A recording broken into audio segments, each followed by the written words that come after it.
திருச்சபை மக்களாகி உங்களை வாழ்த்துகிறேன். உங்களோடு இருப்பதில் ஆண்டவருக்கு நன்றி செலுத்துகிறேன். ஈக்காடு தாங்கல் என்று நினைவுக்கு வந்தவுடன் என்னுடைய மாமா மகள் அகஸ்டா அவருடைய ஞாபகம் தான் எனக்கு வரும். அவர்கள் இந்த திருச்சபையில் சிறப்பாக பணி செய்தார்கள். நாங்கள் ஈசிஐயில் தண்டையார்பேட்டை நேதாஜி நகர் தண்டையார்பேட்டை பகுதியில் ஈசிஐ சர்ச் அந்த உருவாகிற காலங்கள், அங்கே ஈசிஐ மெட்ரிகுலேஷன் ஸ்கூல் அந்த டெவலப் பண்ணுற காலங்களில் இங்கேயும் ஈக்காடு தாங்களும் அந்த ஈசிஐயுடைய மெட்ரிகுலேஷன் ஸ்கூல் டெவலப் ஆகிற நேரம், அது அருமையான ரிட்டையர்ட் மூத்த போதகர் தேவ சகாயம் இப்போ நம்மோடு இருக்கிறார். அவருடைய துணைவியார் தான் அகஸ்டா சகாயம். எப்போவுமே இந்த ஈக்காடுனோடனே ஈசிஐ ஞாபகம் வரும். ஈசிஐ என்றாலே அகஸ்டா தேவக சகாயத்துடைய ஞாபகம் வரும். உண்மையாகவே அவர்களை நினைப்பதில், அவர்களை நினைவு கூறுவதில் ஆண்டவருக்கு நன்றி செலுத்துகிறேன். தொடர்ச்சியாக இந்த நாளில் நான் என்எம்எஸ் உடைய தேசிய ஹானரி ட்ரெஷரராக பணி செய்து கொண்டிருக்கிறேன். கடந்த 4 ஆண்டுகளாக அங்கே அருமையான டெல்பின் சகோதரி திருச்சிவிடைய போதகர், இந்த திருச்சிவிடைய போதகர் பால் தினகரன் ஐயாவுடைய துணைவியார். பால் தினகரன் அவர் பேர் எனக்கு இப்போ காலையில் தான் தெரிஞ்சது, இதுவரையும் அவருக்கு தெரியாது. ஏற்கனவே ஃபீட் பண்ணி வச்சுருந்தேன், நான் மறந்துட்டேன். டெல்ஃபின் அம்மா நல்ல ஒரு சூப்பர் ஒர்க்கர் நம்ம செய்யலை. ஏன்னா நான் 4 ஆண்டுகள் அங்கே பணி செய்கிறப்போ, சில மிஷன் சப்போர்ட் கொடுக்குறப்போ கொஞ்சம் அதிகமாக கொடுங்கன்னு கேட்ட ஒரே அம்மா அந்த அம்மா தான். அந்த என்எம்எஸ்ஐ மேலே ஒரு கரிசனை கொண்டு, நீங்கள் ரொம்ப கம்மியாக கொடுக்குறீங்க, கொஞ்சம் கூட்டி கொடுங்க, ஒரே அளவு கொடுக்குறீங்க. அந்த அளவுக்கு என்எம்எஸ்ஐ மேலே ஒரு பிளட்டு, எப்படி ஈசிஐ மேலே பால் தினகரனுக்கு ஒரு பிளட் இருக்கோ, அவங்களுக்கு என்எம்எஸ்ஐ மேலே ஒரு பிளட்டு. இப்போ கூட ஒரு பெண்ணாக இருந்தாலும் நேற்று காலையில் முந்தா நாள் நேற்று அதிகாலை கிளம்பி இங்கேருந்து அவங்க திருப்பத்தூர் ஜமுனாமுத்தூர் கிட்டத்தட்ட 4-5 மணி நேரம் காரில் ட்ராவல் பண்ணி இங்கே ஹாஸ்டலில் சில வேலைகளை முடித்து திரும்ப இரவோடவாக பயணப்பட்டு இன்றைக்கி அவங்க பணிக்கும் தன் ஆயரோடு தன்னுடைய கணவரோடு இணைந்து திருச்சபை காரியங்களை கவனிப்பதற்கு வந்திருக்காங்க. உண்மையாக ஒரு சிறப்பான சகோதரி. நான் கடந்த 6 ஆண்டுகளாக ஐஎம்எஸில் தேசிய தலைவராக பணிபுரிந்தேன். இன்றைக்கி 2200 மிஷனரிகள் இருக்காங்க. நாங்கள் 2016 பொறுப்பெடுக்கிறப்போ 650 மிஷனரிகள் இருந்தாங்க. 6 வருடங்கள் அது ஹானரி பிரசிடெண்ட்டு. அந்த நேரத்தில் நாங்கள் அதிலிருந்து 2022 வெளியே வர்றப்போ கிட்டத்தட்ட 2050 மிஷனரிகளாக அது மாற்றப்பட்டுச்சு. அதேமாதிரி இந்த நாளில் கூட என்எம்எஸ்ஐ ஒரு 250 மிஷனரிகள் தான் இருந்தாங்க. ஆனால் இப்போ இருக்கக்கூடிய ஜிஎஸ்டைய பெரிய முயற்சினால் ஒரு 350 மிஷனரிகள். அதில் அருமையான உங்களுடைய போதகருடைய துணைவியார் ரொம்ப ஒரு சிறப்பான பணி, அவர்கள் பணி. அங்கிள் தான் கூப்பிடுவாங்க அவங்க என்னைய. அவர்களை வாழ்த்துகிறேன். திருச்சபை மக்களாகி உங்களை வாழ்த்துகிறேன். சிறப்பாக பாடல் குழுவினர் நல்லா ஒர்க் பண்ணுற நல்ல யூத் பிள்ளைகள் நல்லா சிறப்பாக பணி செய்து கொண்டிருக்கிறேன். இந்த ஜியோன் திருச்சபை என்பது இது தாம் தெரிந்து கொண்ட ஸ்தலம் என்று ஆண்டவர் சொல்கிறார். சங்கீதம் 132 நான் தங்கு வீடு, நான் தெரிந்து கொண்ட இடம் என்று சொல்கிறார். ஜியோன் மலை. அப்படிப்பட்ட இந்த மலை பேரில் உள்ள இந்த திருச்சபை, இந்த திருச்சபை இப்போ ஓரளவுக்கு நல்ல ஃபுல்லாக இருக்குது, ரொம்ப அருமையாக இருக்குது, பார்ப்பதற்கு ரொம்ப சிறப்பாக இருக்குது. ஐயா தஞ்சாவூர் பகுதியிலேருந்து வந்திருக்கிறாரு. தஞ்சாவூர் புதிய பஸ் ஸ்டாண்டில் புதுக்கோட்டை ரோட்டில் இருக்குது. 10 வருஷம் ஆச்சு, 15 வருஷம் ஆச்சு புது பஸ் ஸ்டாண்டு. அதுலேருந்து 3/4 கிலோமீட்டர் ஒரு ஈசிஐ சர்ச் இருக்குது, ரொம்ப பெரிய சர்ச்சு. நான் பல முறை அங்கே தஞ்சாவூர் பகுதிக்கு என்னுடைய பிஸ்னஸ் மேட்டராக போகிறப்போ அதில் வாக்கிங் போகிற ஏரியாவில் ஈசிஐ திருச்சபை பார்த்து எனக்கு மிகுந்த மகிழ்ச்சி. அதே நேரத்தில் அவங்க மாயாவரம், கும்பகோணம் அந்த பகுதியை சொல்கிறப்போ அநேக கிறிஸ்தவ மக்கள் வாழ்கிறாங்க, ஆசி கிறிஸ்டின்ஸ். அதே நேரத்தில் ஆதீனத்துடைய இடம் அதிகமான இடம். பெந்தைக்கோஸ்து சர்ச்சோ இதே மாதிரி நம்முடைய புரட்சி திருச்சபைகளோ கெட்டப்படுவதற்கு அங்கே பெர்மிஷன் இல்லை. பல திருச்சபைகள் கெட்டபுரம் இடிச்சிடுறாங்க, எரிச்சிடுறாங்க, ஊழியர்கள் தாக்கப்படுறாங்க. கடந்த வாரத்தில் 2-3 சர்ச்சு, பெண்டிகா சர்ச் அவர் வச்சிருக்கிறார். நெகேமியா, அவர் பேர் நெகேமியா. மனவா மாரிமுத்து, வலங்கிமானில் மகிமைதாசன் ஒருத்தர், இவங்கெல்லாம் பெண்டிகாஸ் பாஸ்டர் அந்த ஏரியாவில். ரொம்ப கஷ்டமான சர்ச்சு கட்டிட்டார். திறக்க போகிறாரு, திறக்க விடலை. இன்னும் அந்த சர்ச்சு திறக்கலை. எனக்கு தெரிஞ்சு 5 வருஷம் ஆச்சு. அது மனவா மாரிமுத்துன்னு ஒருத்தர் 4 அடி உயரம்தான் இருப்பார். ரொம்ப எளிமையான. போன வாரம் சென்னையில் என்னை பார்க்க வந்திருந்தார். அவளோடு ஒரு கூட்டத்தில் குரோம்பேட்டையில் கலந்து கொண்டேன்.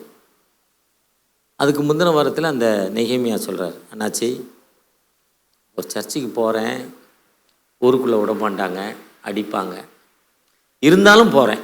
அவர் இடம் 33 கிலோ தான் இருப்பார். ரொம்ப ஒல்லி உடம்பு, மரண படுக்கைக்கு போயிட்டு திரும்பி வந்தவர்.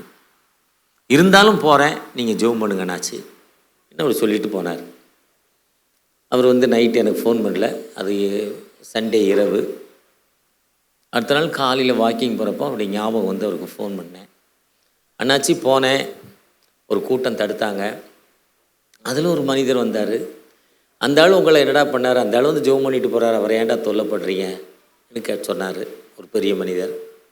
அவங்க சொன்னாங்க, அவங்க ஜெபம் பண்ணுறதால எங்கள் கடவுள் எங்கிட்ட வர மாட்டேங்காரு, நம்ம கடவுளை கும்பிட்றதுக்கு துடு தர மாட்டேங்காங்க அவங்க, அந்த மக்கள்லாம் விழிப்பாயிடுறாங்க, அதனால அவங்கள உள்ள விடக்கூடாதுன்னு சொன்னாங்க ஒரு கூட்ட மக்கள். ஆனால் சொன்னவர் ஒருத்தர் தான் அந்த ஊருக்கு தலைவர். இப்போ அங்கே சிறப்பாக ஆராதனை நடக்கணாச்சு. அன்றைக்கி ராத்திரியே ஜெபம் பண்ணி தான் வந்தேன், ஆராதனை நடத்தி தான் வந்தேனார்.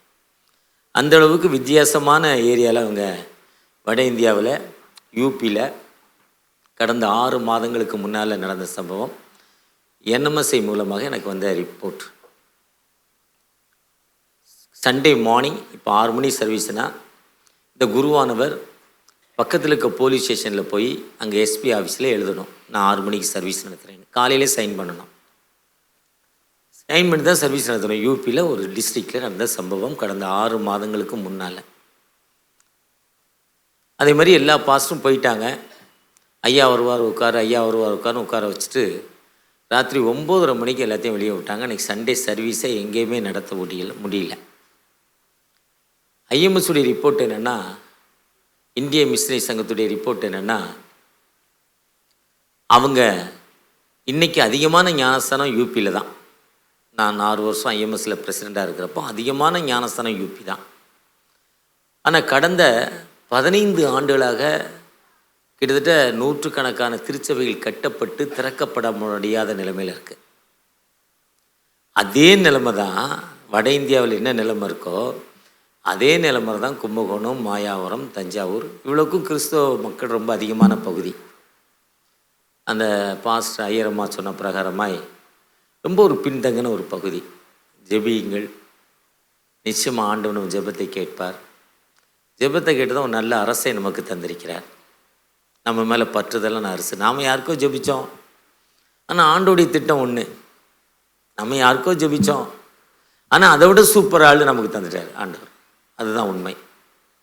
அப்போ நம்முடைய ஜெபம் என்பது ஒரு சாதாரண காரியம் அல்ல.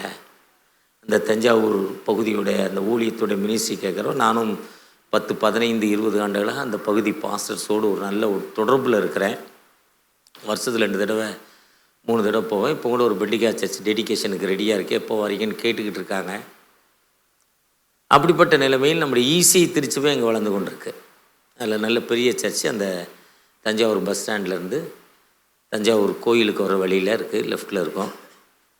உண்மையாகவே ஈசியுடைய வளர்ச்சி என்பது ஒரு சாதாரண வளர்ச்சி இல்லை.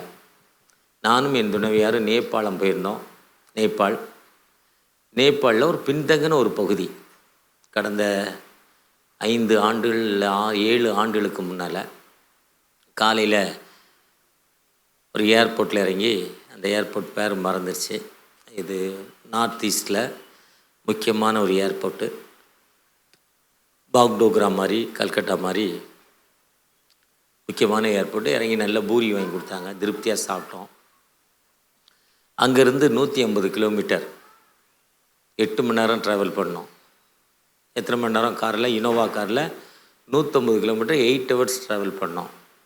அந்த பெண்கள் எல்லாம் கீழாடையை தான் மேலாடையாக கட்டியிருக்காங்க. அவனுடைய உணவு என்னென்னா பன்னி தான். விவசாயம் பண்ண தெரியல, சைக்கிள் இல்லை, பைக்கெலாம் இல்லை. அப்போ நாங்கள் போகிறப்போ அவங்ககிட்ட இப்போ இந்த கொரோனாக்கு அப்புறம் பைக் வந்திருக்கோங்க. காடுகளில் இருக்க மரத்தை வெட்டி டவுனில் கொண்டே விற்கிறாங்க. அதுதான் வருமானம் அவங்களுக்கு. விவசாயம் பண்ண தெரியல. நாங்கள் பல இடங்களில் வண்டியை இறங்கி தள்ளணும். அது ஒரு ஜூலை மாதம், மழை காலம். இறங்கி நாங்களே தள்ளிட்டு போனோம். நானும் ஜெனரல் செக்ரட்டரி, என்னுடைய துணைவியாரும் ஜெனரல் செக்ரட்டரி பின்னால் வந்தார். அந்த ஆர்எஃப்சி எங்களோட தள்ளினார். ரொம்ப பசியில் போய் சேர்ந்தோம். ரொம்ப நேரம் ட்ராவல், ஒன்றும் கிடைக்கல. போனோன்னு ஒரு டீ கொடுத்தாங்க. உப்பும் சீனியும் போட்டிருக்காங்க டீயில். இப்போ ஒரு மாதிரி ஆகிட்டோம். உப்பு டீயில் ஒரு மாதிரி ஆகிட்டோம். சூடாக இருக்குது, மோர் இருக்க மாதிரி இருக்குது. அதை முடிச்சுட்டு அப்படி திரும்பி பார்த்தா ஒரு இசிஐ சர்ச் அங்கே இருக்குது. ஐயா மூலமாக ஒரு இசிஐ சர்ச் அங்கே இருக்குது. அந்தளவுக்கு இசிஐடைய ஸ்தாபனம், தூரப்பார்வை, ஃபாதர் ஆஃப் பிஷப்புடைய ஜெபம், அவருடைய உழைப்பு, மக்களை தன் கையில் வச்சிருக்கிறதால ஒரு பெரிய வளர்ச்சி. நல்ல ஏரியா. நீங்கள் திருச்சபையாக போய் பாருங்கள். உங்களால் முடிந்த தூரத்தமான காணிக்கையை கொடுங்க.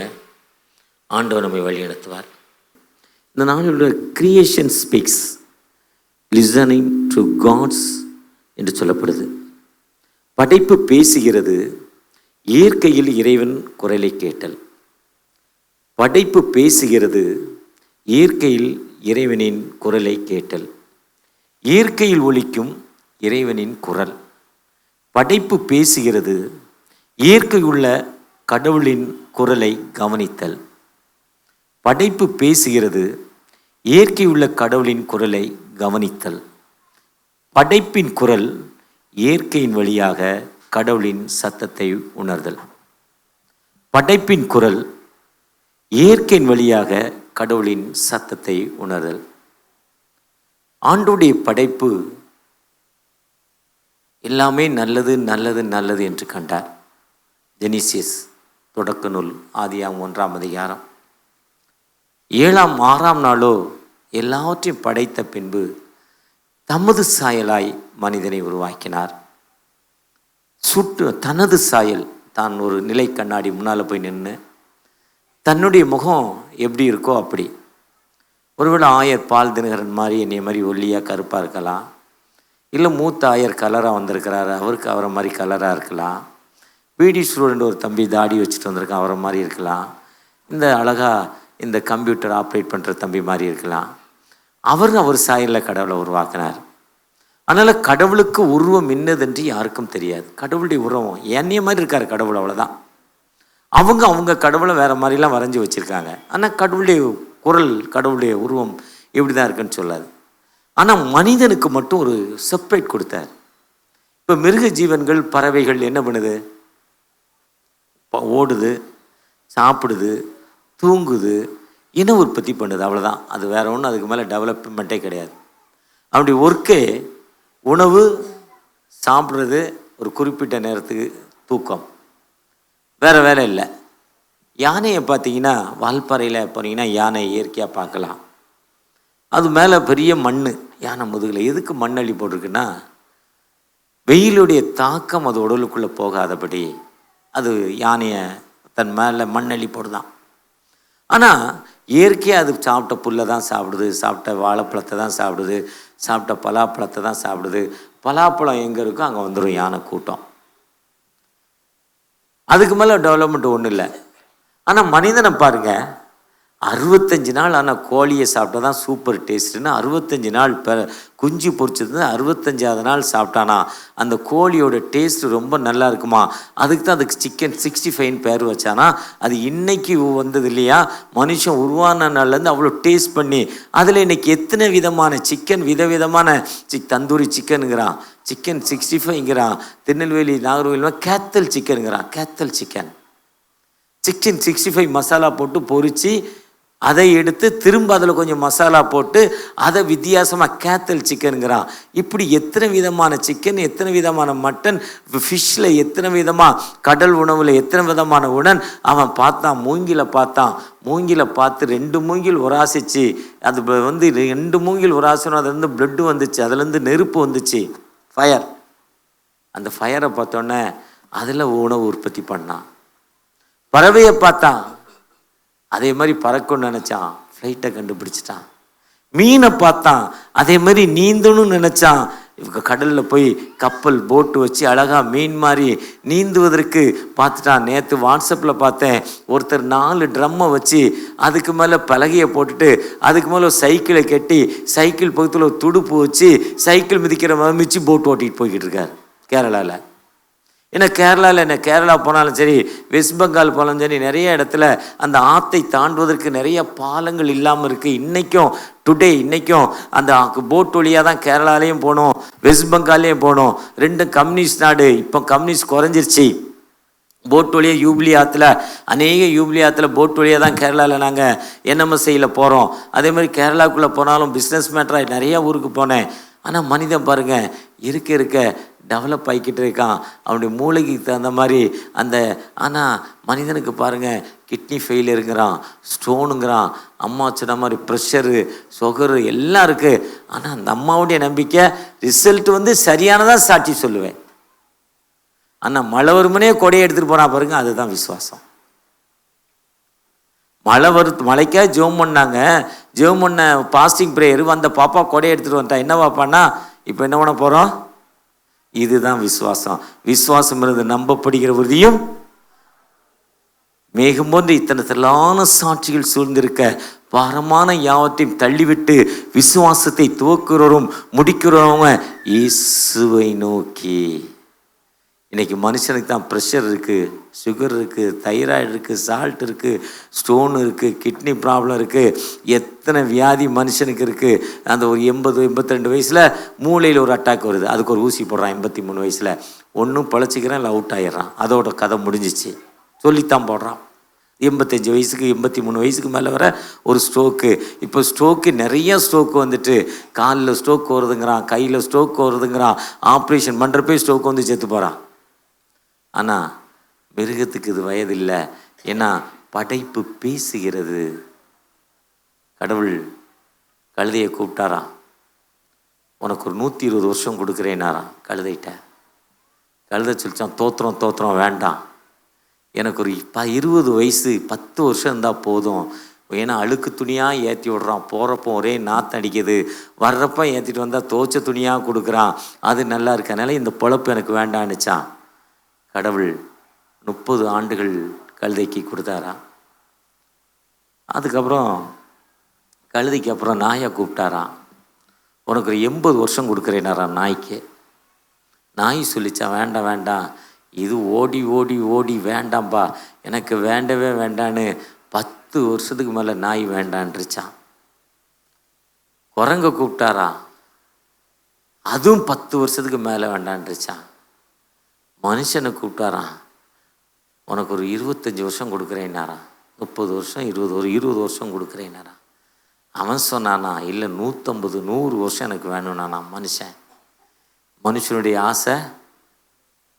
ஐயமார் பார்த்தீங்கன்னா பீடி படிக்க ஆசைப்படுவாங்க, பீடி படித்தோன்னா கருப்பு கயிறு வாங்க ஆசைப்படுவாங்க, கருப்பு கயிறு கிடைச்சோன்னா போஸ்டிங்க்கு ஆசைப்படுவாங்க, போஸ்டிங் முடிஞ்சோன்னா பெரிய கோயிலாக வேணும்னு ஆசைப்படுவாங்க, கார் பார்க்கிங் ஏசி ரூம்லாம் இருக்கிற சர்ச்சு வேணும்னு ஆசைப்படுவாங்க, அதுக்கப்புறம் பிஷப் ஆகணும், மாட்ரேட் ஆகணும்னு ஆசைப்படுவாங்க, அப்புறம் காண்டிபுரி ஆகணும். இது லெவல், இது ஐஎம்ஆர் லெவல்.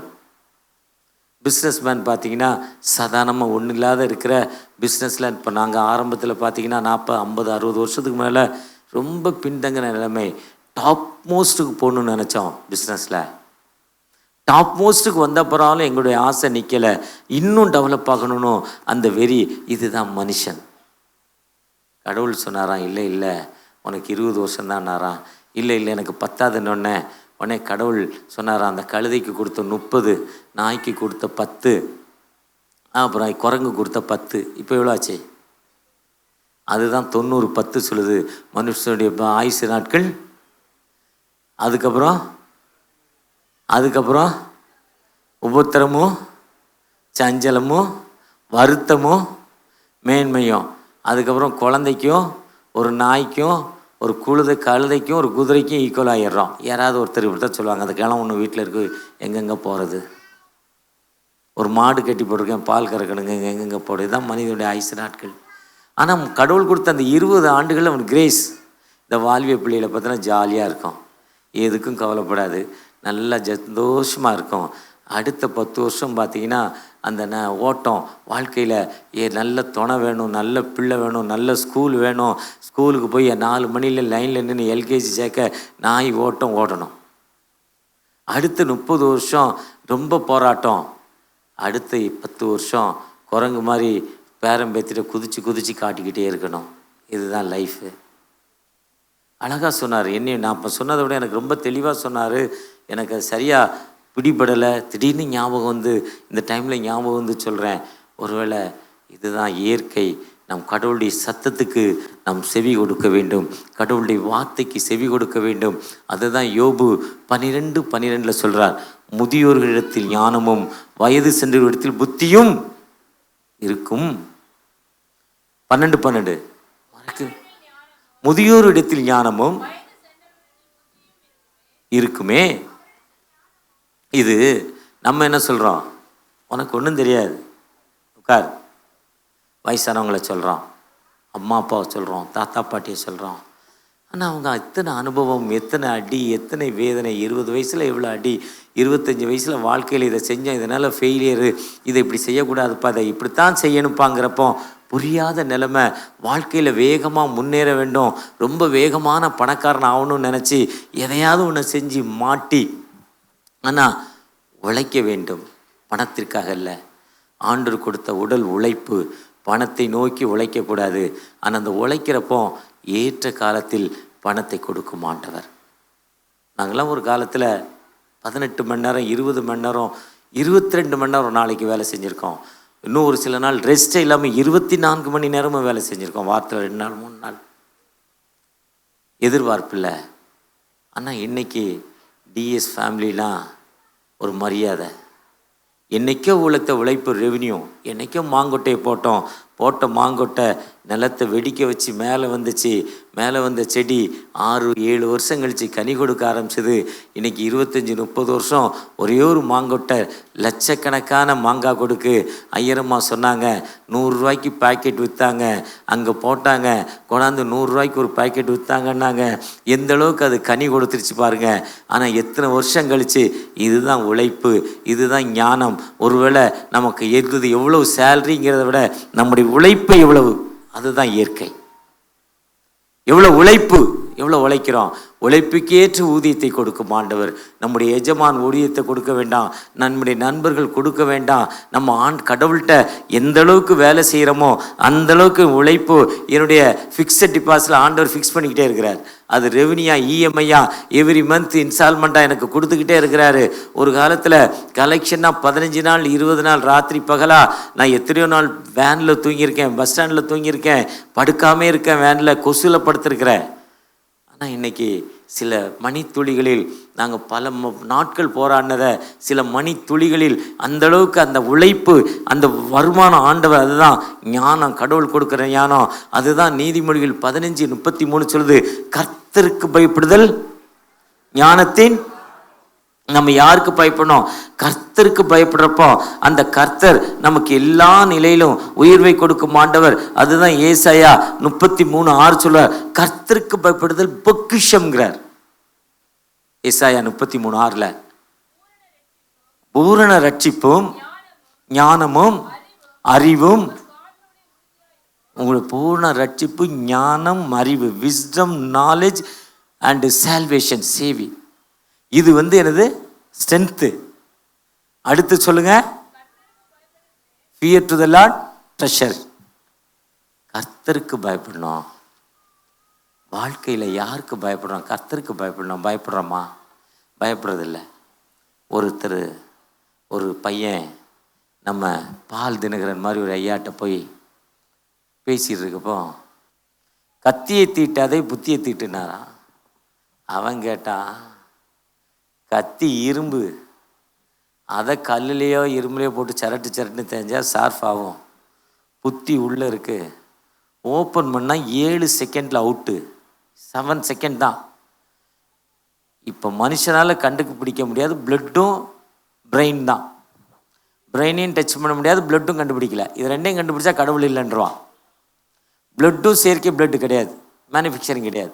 நம்மகிட்ட எடுத்தால் என்ன தான் இன்றைக்கி எங்களுடைய ஹாஸ்பிட்டலில் பிளட் டொனேஷன் நடந்துக்கிட்டு இருக்கு. ஏன்னா மனிதனுடைய உயிரே பிளட்டில் தான் இருக்குது. லேவிய ரகம் 17-11 இருக்குது, ரத்த அணுக்கள் உயிரில் இருக்குது. அதே மாதிரி பிரெயின். அவன் கேட்டான், நான் என்னையா இது, நீ ஐயரு 55 வயசுங்கிற, புத்தி எப்படியா தீட்ட முடியும்னாரா. அவர் கொஞ்ச நேரம் தலையை என்ன நான் திருப்பி கேட்குறப்போ அவர் சொன்னாரா, இங்கேருந்து ஹில்டனுங்க ஒரு ஹோட்டல் இருக்குது பெருசு, ஒரு 15,000 ரூபா வாடகை ஒரு நாளைக்கு. அது எவ்வளோ தூரம் போய் அந்த ஐயர்கிட்ட கேளுன்னானா. சொன்னார் அவர்கிட்ட போய், ஐயா இங்கேருந்து ஹில்டன் எவ்வளோ தூரம், எவ்வளோ நேரம், எவ்வளோ தூரம் எவ்வளோ நேரம் நடந்து போனால், வாக் அவுட் டிஸ்டன்ஸ்லாம் இருக்குது. அவர் அமைதியாக தலையை கீழே போட்டுக்கிட்டே உட்காந்துருந்தாராம், பதிலே சொல்லலையாம். இந்த ஆளுக்கு செவிடா இல்லை திமுறா இல்லை என்ன ஆச்சு, இங்கேருந்து இங்கே போகிறதுக்கு இவ்வளோ தூரம் எவ்வளோன்னு கேட்க பதிலே சொல்லலை, தலையை கீழே போட்டுக்கிட்டே இருக்கிறார். பதிலே சொல்லன்ற மாதிரி கேட்டு சரியான கிறுக்கு போயிட்ட இந்த ஆள் அனுப்பி விட்டான்னு அவன் போயிட்டார். எவ்வளோ தூரம்னு கேட்டவர், ஒரு சினிமாவில் இங்கேருந்து இந்த ஊருக்கு எவ்வளோ தூரம், அப்போ அந்த ஊர்லேருந்து இந்த ஊருக்கு எவ்வளோ தூரம்னு கேட்ட மாதிரி திரும்பி வந்துட்டான். இங்கேருந்து இந்த டிஸ்டர்பன்ஸ், இந்த நம்முடைய ஃப்ரெண்டேஜ் இவ்வளோ தூரம் நடந்தோன்னே திரும்ப கை தட்டி கூப்பிட்டார், வாடானார். 15 நிமிஷம்னார். சொன்னால் 10 நிமிஷமாக கேட்டேனே சொல்லாமல் நான் இவ்வளோ தூரம் நடந்து போனோன்னே திருப்ப கூப்பிட்டு சொல்கிறியே, உனக்கு எவ்வளோயா நக்கல் நானா. அவர் சொன்னாரா, அது ஒன்றும் இல்லை தம்பி, நீ எத்தனை எவ்வளோ ஸ்பீடில் நடக்கிற, இதை பார்த்தா தானே உனக்கு சொல்ல முடியும். நீ வேகமாக நடக்கிறியா ஸ்லோவாக நடக்கிறியா, உனக்கு லெஃப்ட் ஓட்டையா ரைட்டு ஓட்டையா எது ஓட்டன்னு தெரியாது. இதுதான் முதியோரின் ஞானம். அப்போ இந்த முதியோரின் ஞானத்திற்கு நாம் கடவுள் நம் முதியோர் மூலம் நம்மோடு பேசும் ஆண்டவர். அதுதான் சொல்லார், வாழ்நாட்கள் நீடித்திருப்பதற்கு உன் தாயும் தகப்பனையும் கனம் பண்ண வேண்டும். அவங்க அடி வேதனை, எத்தனை வேதனைகள், அத்தனை வேதனை வந்த தாயின் தகப்பனுடைய பேச்சை கேட்கிறப்போ நம்ம வாழ்க்கையில் முன்னேறோம். இதுதான் இயற்கை நம்மோடு பேசுகிறது. நாம் அப்படிப்பட்ட தாயின் தகப்பனையும் கனம் பண்ணுகிற மக்களாய், இல்லை நம்முடைய தாத்தா பாட்டியை கனம் பண்ணுகிற மக்களாய், இல்லை முதியோர்களை திருச்சபையில் மூத்த குடிமக்கள் இருக்காங்க அவங்கள கனம் பண்ணுறோமா? இன்னைக்கு அட்வான்ஸ் டெக்னாலஜின்னு இளைஞர் இருக்குது, கம்ப்யூட்டர். ஆனால் அந்த முதியோர்கள் எவ்வளோ கஷ்டம் எவ்வளோ வேதனையில் நடந்து வந்திருப்பாங்க. அந்த கரடு முரட சொல்லுவாங்க, நம்ம அவங்களுடைய பேச்சை கேட்கறதில்ல. அப்படி நம்ம அவங்களுடைய பேச்சை கேட்கிறப்போ ஆண்டவர் நம்மை உயர்த்தும் ஆண்டவர். அதுதான் இயற்கையில் ஒலிக்கும் இறைவனின் குரலுங்கிறார். வேணாண்டா, இப்படி வேணாண்டா, இதை செய்யாத, இல்லை இது இப்படி செய்வோம், கொஞ்சம் அமைதியாரு, கடன் வாங்காத, வட்டி கொடுக்காத, வட்டி வாங்காத, இதை இப்படி செய்யாத. அதுதான் இயற்கையின் குரல். அந்த குரலுக்கு நாம் செவி சாய்ப்பதில்லை. அந்த செவி சாய்ப்பதான் ஆண்டவர் நமக்கு கொடுக்கும் வாழ்வு. நீங்கள் நானும் அப்படி செவி சாய்க்கிற மக்களாய் காணப்படுகிறோமா? அப்படி செவி சாய்க்கிறப்ப மட்டும்தான் ஆண்டவருடைய படைப்பு அதுதான் யோபு 12 சொல்றாரு. அதுதான் சங்கீதம் 19, வானங்கள் தேவனுடைய மகிமையை அறிவிக்கிறது. கர்த்தருடைய வேதம் குறைவற்றதும் ஆத்மாவை உயிர்ப்பிக்கிறது. கர்த்தருடைய வேதம் அதுதான் 19:12 தன் பிள்ளைகளை உணர்கவன் யார்? சங்கீதம் 19 கடைசி, என் கண்மலையும் என் மீட்பருமாய கர்த்தாவே, வாயின் வார்த்தைகளும் என் இதயத்தின் தியானங்களும் உமது சமூகத்தில் பிரீதியாய் இருப்பதாக. சூப்பர் சங்கீதம் அது 19. நம்ம எப்பவுமே சொல்ற வசனம், தன்னை உணர்ந்து நம்ம ஆண்டவர்கிட்ட ஒப்பு கொடுக்குறப்போ ஆண்டவர் எல்லா நிலையிலும் உயர்த்தும் ஆண்டவர். என்னுடைய மூத்த சகோதரர் திருவாளர் கோவில் பிள்ளை எப்போவுமே ரொம்ப திங்க் பண்ணி ரொம்ப யோசனை பண்ணி பதில் சொல்லுவார். சொன்ன மாதிரி அவ்வளோ கரெக்டாக இருக்கும். அதேமாதிரி என்னோடு எங்களுடைய உயர்வுக்கு வழிகாட்டியாக மதுரையில் ஒரு அண்ணாச்சி செல்வராஜ் இருந்தார். வேணாயா நல்லவன் இல்லையான்னா நல்லவன் இல்லை தான். வேணாயா அவன் சோம்பேறின்னு சொல்லிட்டா சோம்பேறி தான். வயது 80. நாம் அப்படிப்பட்ட வாழ்க்கைக்கு ஒப்பு கொடுக்குறோமா? அப்படி ஒப்பு கொடுக்குறப்போ ஆண்டவர் எல்லா நிலையிலும் வழி கொடுக்கும் ஆண்டவர். வல்ல செயல்கள் நீனைத்து உள்ளமே பொங்குதையா. வல்ல செயல்கள் நீனைத்து உள்ளமே பொங்குதையா. நல்லவரே நன்மை செய்தவரே நன்றி நன்றி ஐயா. நம்ம எப்பவுமே நம்முடைய காரியங்கள் இயற்கை நம்மோடு பேசணும்.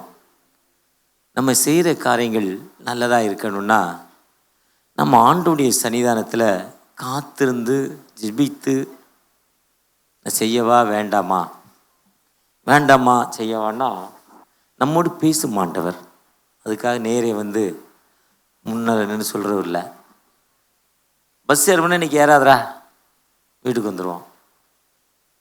இல்லை பஸ் இருக்காது வீட்டுக்கு வந்துடுவோம். இல்லை போகிற வழியில் பஸ் பிரேக் டவுனு வீட்டுக்கு வந்துடுவோம். அழகாக டாக்டர் டிஜிஎஸ் தினகரன் சொல்வார், செகண்ட்ராபாத்துங்கிற ஊர் தமிழ் சர்ச், ஹைதராபாத்துடைய 3 கிலோமீட்டரில் செகண்ட்ராபாத் பெரிய ஒரு ஊர் ஆந்திராவில். ஹைதராபாத் மாதிரி நம்ம சென்ட்ரல் ஸ்டேஷன் மாதிரி பெரிய ஸ்டேஷன் செகண்ட்ராபாத். அதுக்கு ஆப்போசிட்டில் தமிழ் சர்ச். அதில் கன்வென்ஷன் வெள்ளி சனி ஞாயிறு எப்போவுமே நடக்குமா. ஞாயிற்றுக்கிழமை முடிச்சோன்னா 9:45 அவங்க ஊருக்கு ஒரு ட்ரெயின், 9:45 10:15. அதை விட்டு அடுத்த நாள் தான் பஸ்ஸெலாம் கிடையாது. அன்றைக்கி பிரசிங்க 2 மணி நேரம் பேசிட்டார். இப்போ ஐயா 11 மணினார். 10 மணிக்கு சொன்னார், 11 மணிக்குள்ளே முடிக்கலாம் யான்னார். சூப்பருன்னு நினச்சேன். அவர் ஒர்க் ஷிப்பை 25 நிமிஷம் எடுத்துட்டார். அப்புறம் தான் தெரிஞ்சது 11 மணிக்கு எதுக்கு சொன்னாருன்னு. இவரே ஒரு 25 நிமிஷம் ஒர்க் ஷிப் பண்ண போகிறேன், நமக்கு தெரியாது. அதனால் அதே மாதிரி அந்த டைமிங் முடிக்கல. பிரசங்கர் ஆவியில் நிறைஞ்சு நேரம் பேசிட்டார், லேட்டாக முடிச்சிட்டாரு. பிரசங்கரை திட்டிக்கிட்டு ஓடிக்கிட்டே சாப்பாடை வாங்கிட்டு ரயில்வே ஸ்டேஷனுக்கு போனாங்க. ட்ரெயின் அன்னைக்கு பார்த்து ரொம்ப பஞ்சாலிட்டியாக போயிடுச்சு. வந்தே பாரத் மாதிரி எல்லா பயிலும் திட்டுறான். ஸ்டேஷனில் படுத்துருக்குறான். ஏன்னா அடுத்த நாள் வேலைக்கு போக முடியாது திங்கக்கிழமை காலையில். ஆனால் காலையில் பேப்பரில் நியூஸ் பார்த்தா இவங்க போன ட்ரெயின் வழியில் ஆக்சிடெண்ட் ஆகி 300 பேரோ 400 பேரோ இறந்துட்டாங்க. நடந்த சம்பவம் 15-20 ஆண்டுகளுக்கு முன்னால். அப்போ ஆண்டவருடைய சித்தத்துக்கு நம்ம என்ன பண்ணுறோம்? ஆண்டவர் இதுதான் நம்மோடு பேசும் ஆண்டவர். செயல்பாடு மூலம் வேண்டான்னு உணர்த்தும் ஆண்டவர், வசனங்கள் மூலம் நம்மோடு பேசும் ஆண்டவர். அப்போ இப்படிப்பட்ட இந்த கடவுள் நம்மோடு எப்படி பேசுகிறார்? இயற்கையின் மூலம் பேசுகிறார்னா எப்படி நம்மோடு பேசுகிறார்? ஒரு மனுஷன் கடைக்கு போனார், மாலுக்கு 2000 ரூபா பணம் எடுத்துகிட்டு போனார். மாலில் ஜாமான்லாம் வாங்கிட்டார், பில் போட்டார். Cash and card. கேஷ்னார், பாக்கெட்டில் விட்டார், பணம் இல்லை. வீட்டுக்கு வந்துட்டார். அவர் ஜாமான்லாம் கொடுத்துட்டு ரொம்ப துக்கம். வீட்டில் வந்து அழுதுகிட்டே இருக்கார். ஒய்ஃப் கேட்குது, ஏன்பா அழுவுறேன்னு கேட்குது. ஒய்ஃப்கிட்ட சொல்கிறார், இதே மாதிரி பணம் கொண்டு போனேன், காணலையே, என்ன செய்கிறதுன்னு தெரியல. அழுதுகிட்டே இருக்கார். 2-3 நாள் அழுகிறார். ஒரு 2 மாதம் கழித்து அதே மாதிரி திரும்ப 2000 ரூபா எடுத்துகிட்டு போகிறார். போகிற வழியில் அவருடைய நண்பருடைய பையன் வழியில் பார்க்குறான். பார்த்தோன்னே தோத்திரம் சொல்கிறான். எப்படா இருக்கேங்கிறாரு. ஏன்டா ஸ்கூலுக்கு போலியாங்கிறாரு.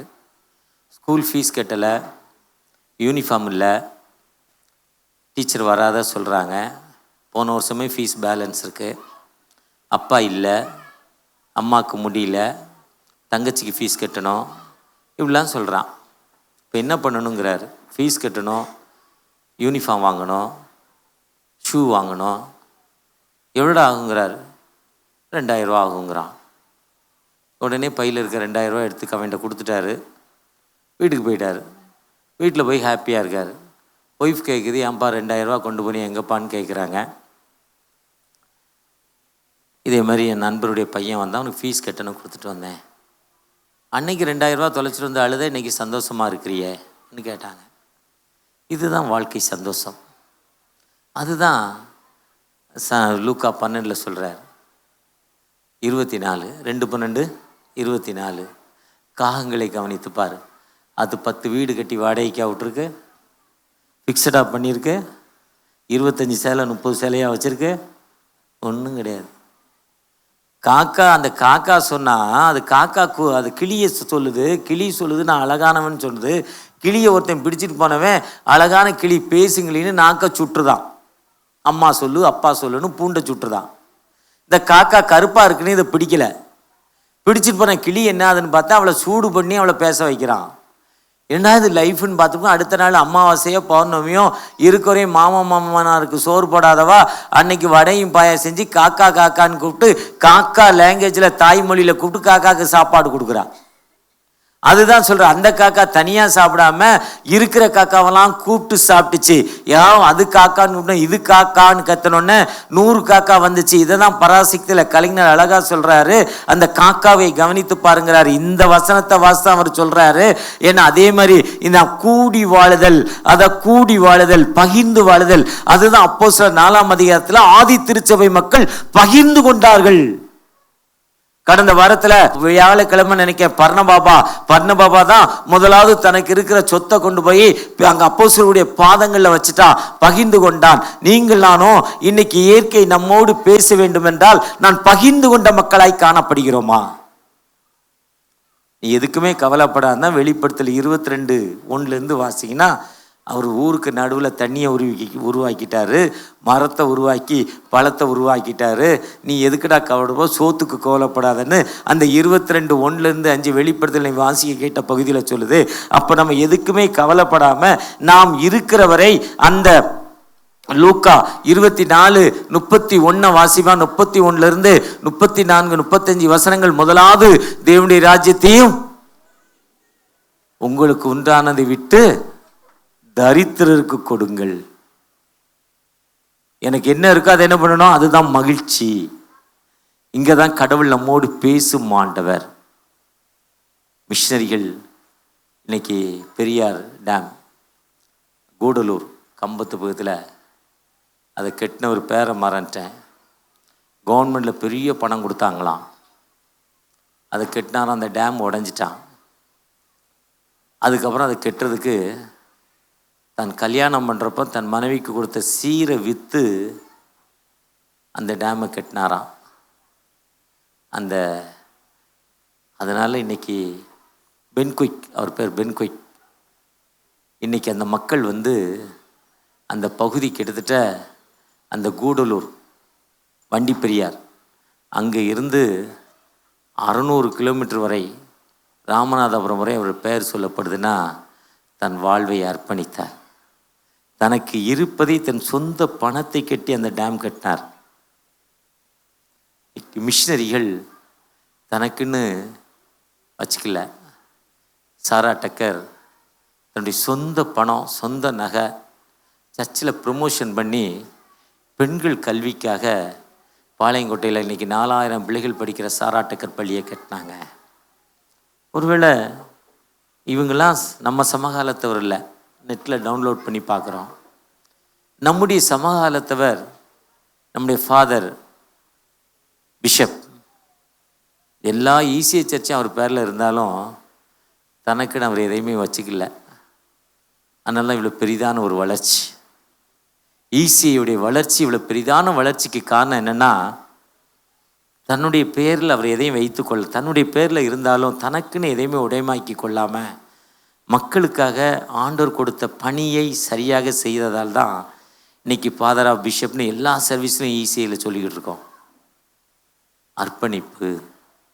நீங்கள் நானும் அப்படி பேசுகிறப்ப தான் படைப்பு நம்மோடு பேசும் படைப்பு. அந்த மகிழ்ச்சி தான் நமக்கு கொடுக்கும் ஆண்டவர். நீங்கள் நானும் எப்படிப்பட்ட மக்களாய் காணப்படுகிறோம்? இன்னைக்கு அப்படிப்பட்ட அர்ப்பணிப்போடு இன்னைக்கு ஐயா தஞ்சாவூர் திருச்சபையை சொன்னாங்க. ஈசிஐ திருச்சபை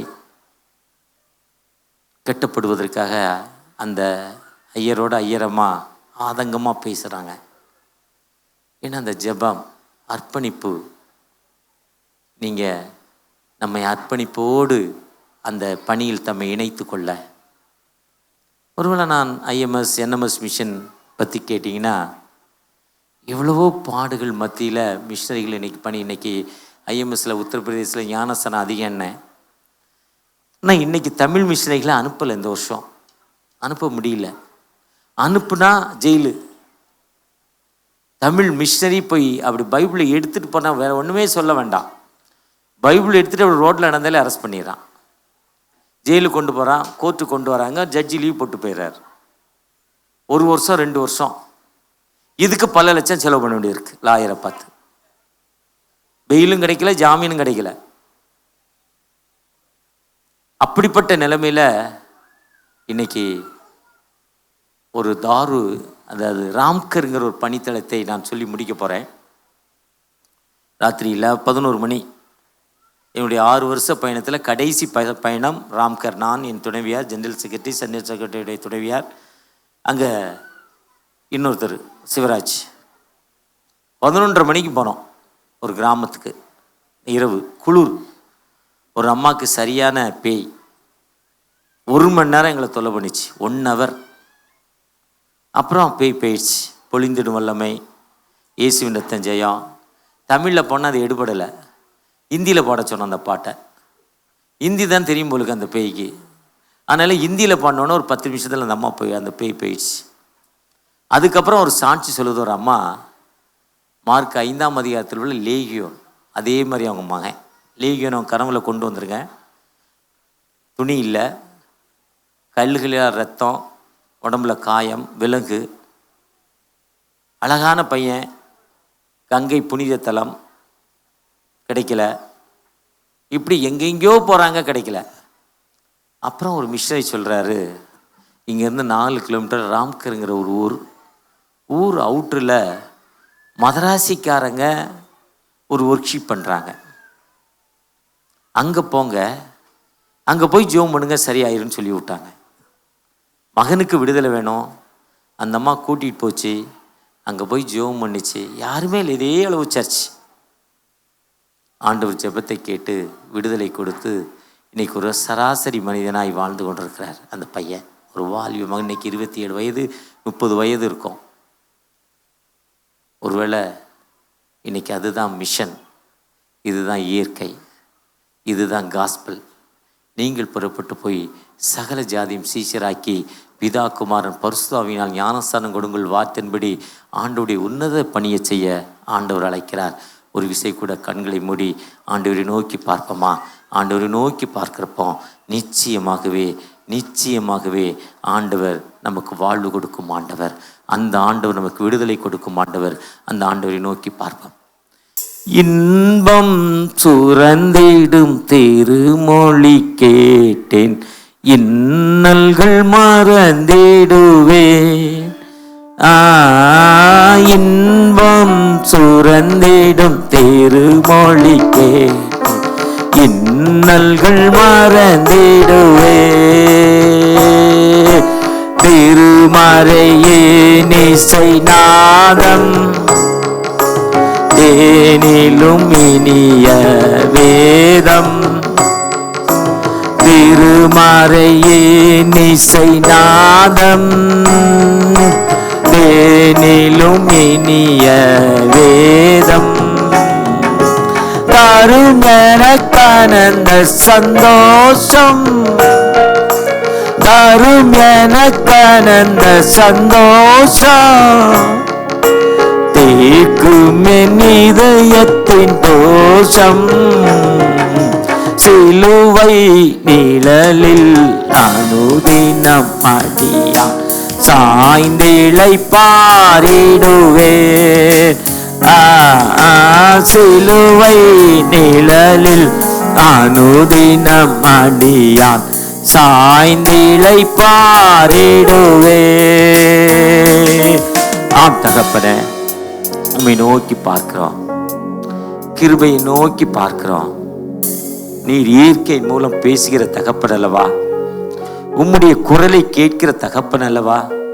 படைப்பு பேசுகிறது, இயற்கையில் இறைவனின் குரலை கேட்கிறோம் என்ற வார்த்தையின்படி இயற்கையில் ஒலிக்கும் இறைவனின் குரல் என்ற வார்த்தையின்படி படைப்பு பேசுகிறது. இயற்கையுள்ள கடவுளின் குரலை கவனித்தல் வார்த்தையின்படி தகப்பனே, படைப்பின் கூக்குரல், இயற்கையின் வழியாக கடவுளின் சத்தத்தை உணர்தல் வார்த்தையின்படி உம்முடைய சத்தத்தை நாங்கள் உணர்ந்து தகப்பனே, முதலாவது தேவனுடைய ராஜ்யத்தின் நீதியின் தேடுங்கள், இவைகள் எல்லாம் கூட கொடுக்கப்படும். உனக்கு உண்டானவர்களை விட்டு தரித்திரருக்கு கொடு என்ற வார்த்தையின்படி லூக்கா 12ஆம் அதிகாரம் 31, 32, 33, 34ஆம் வசனத்தின்படி வெளிப்படுத்தல் 1:22 சொன்ன பரமா நீர் தண்ணீரை உருவாக்கியிருக்கீங்க, மக்களுக்கு தேவையான உணவை கொடுத்துருக்கீங்க. மக்கள் உணவு இல்லைங்கிறப்போ யாத்ராமத்தில் நீர் கொடுத்துருக்கீங்கப்பா. மாறாவின் தண்ணீரை கொடுத்தீங்க, காடைகளை கொடுத்தீங்க தகப்பனே. ஒரு விசை கூட அப்படிப்பட்ட தகப்பன் என்னாகும் 33ஆம் அதிகாரம் 8ஆம் வசனத்துல 12 நீர் ஊற்றி 70 பேரிச்சமரங்களை கொடுத்த தகப்பன் அல்லவா. நீர் எங்கள் வாழ்க்கையில எங்களுக்கு கொடுக்கிற தகப்பன் அல்லவா. உம்மை நோக்கி பார்க்கிறோம், உம்முடைய கிருபை நோக்கி பார்க்கிறோம். எத்தனையோ வேதனையின் மத்தியில, துன்பங்கள் மத்தியில, பிரச்சனையின் மத்தியில வந்திருக்க எங்களுக்கு ஒரு விடுதலை தாங்க தகப்பனே. நான் திருச்சபை கட்டுவதற்கு ஆயத்தமா இருக்கிறேன், கட்டுவதற்கு என்னை அர்ப்பணிக்கிறேன். ஆனா எனக்கே வீட்டுல பிரச்சனை, என் பிரச்சனையை சந்திங்க. என் பிசினஸ்ல தோல்வி, முன்னேற்றமான பாதை இல்லை. என் பிசினஸ்ல அந்த தோல்வி, கடன் பிரச்சனை எனக்கு மாற்றித்தாங்க. அண்ணாள் ஜெபித்த பொழுது குழந்தையை தருவீரானால் உடைய ஊழியத்துக்கு ஒப்புக் கொடுக்கிறேன். அண்ணாளுடைய சத்தத்தை கேட்டு விடுதலை கொடுத்த தகப்பனல்வா. யாக்கோபு கோலும் தடியுமாய் போறப்போ எனக்கு உண்ண உணவு, உடுக்க உடை, என் தேசத்திற்கு திரும்பி வர பண்ணுவீரானால் தசமபாக கொடுக்கிறேன் என்று யாக்கோபுடைய ஜெபத்தை கேட்டு அந்த உயிருள்ள தகப்பன் அர்ப்பணிப்போடு ஜெபித்த அன்பு பிள்ளைகளுடைய ஜெபத்தை கேட்டு வாழ்வு கொடுங்க, ஆசீர்வதிங்க. மீட்பர் இயேசு மூலம் ஜெபம் கேளும் அன்பின் தகப்பனே, ஆமென்.